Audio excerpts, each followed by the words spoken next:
port of Arica. Since the end of the 19th century, it's belonged to Chile, and so too the rich fishing waters that extend from these shores. Or at least that's how it's been until now.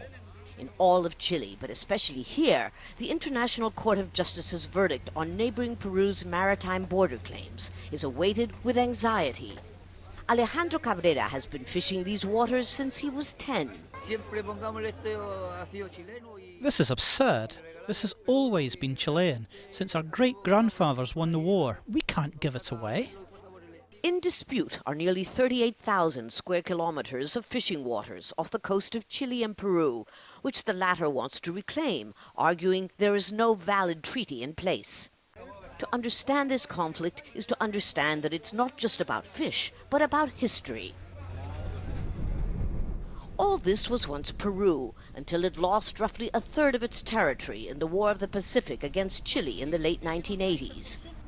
We crossed over to the Peruvian side of the border, to Tacna, where some of the bloodiest battles took place.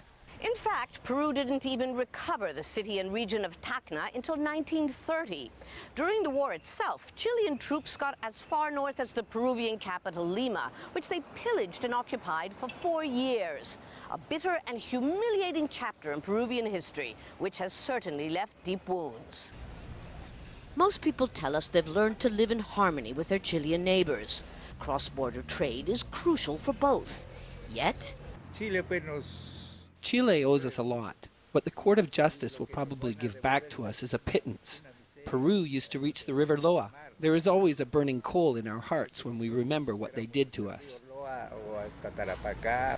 police in Tacna have been put on alert in case there are disturbances in the hours leading up to and after the verdict. Whatever it is, it will not make or break the economies of either country, but it will weigh on future relations between two neighbors marked so heavily by the past. Lucia, Newman, Jazeera, Arica, Chile.